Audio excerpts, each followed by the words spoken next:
Ici la France. Ici la France.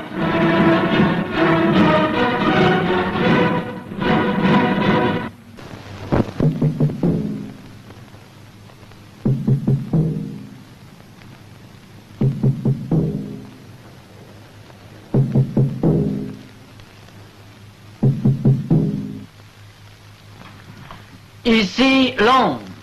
Voici notre quart d'heure français de l'après-midi. Front occidental. Les dépêches de dernière heure concernant les débarquements alliés sur les côtes françaises annoncent que les Alliés y ont établi des têtes de pont et que de nombreuses troupes aéroportées sont descendues à l'arrière des lignes allemandes.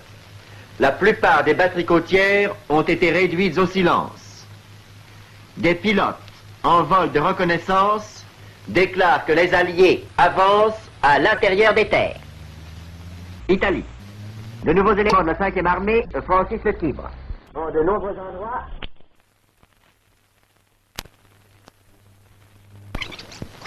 Suprême est engagé.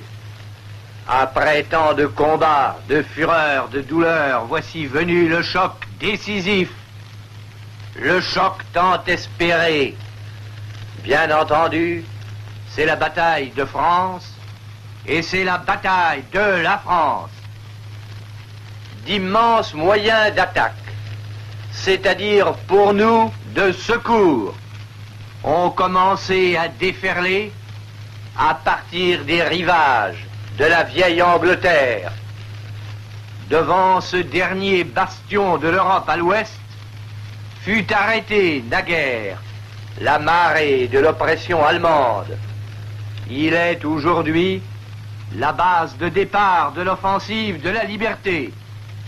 La France, submergée depuis 4 ans, mais non point réduite ni vaincue, la France est debout pour y prendre part. Pour les fils de France, où qu'ils soient, quel qu'ils soient, le devoir simple et sacré est de combattre par tous les moyens dont ils disposent. Il s'agit de détruire l'ennemi. L'ennemi qui écrase et souille la patrie, l'ennemi détesté, l'ennemi déshonoré. L'ennemi va tout faire pour échapper à son destin. Il va s'acharner à tenir notre sol aussi longtemps que possible.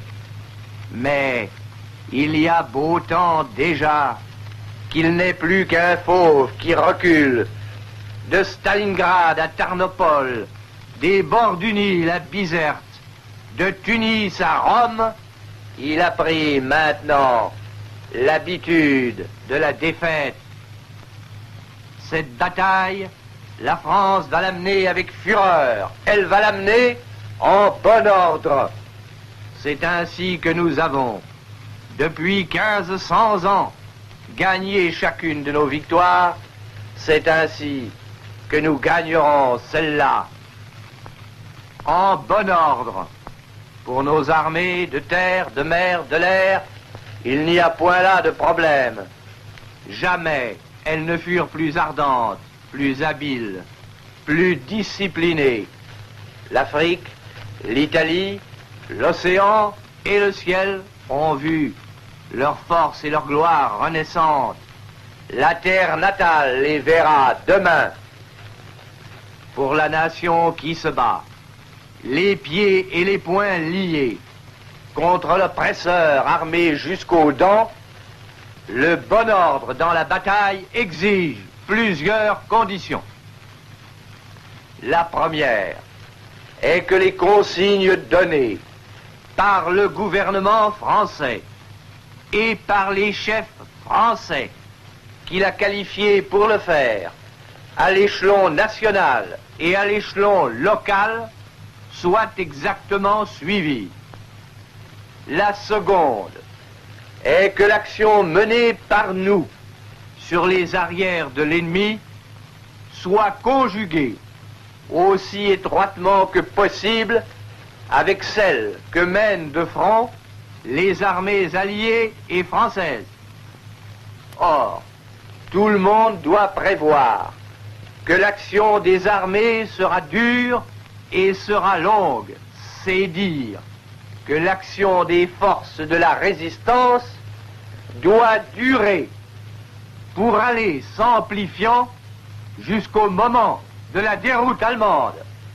La troisième condition est que tous ceux qui sont capables d'agir, soit par les armes, soit par les destructions, soit par le renseignement, soit par le refus du travail utile à l'ennemi, ne se laissent pas faire prisonniers, que tous ceux-là se dérobent d'avance à la clôture ou à la déportation, quelles que soient les difficultés, tout vaut mieux que d'être mis hors de combat sans combattre.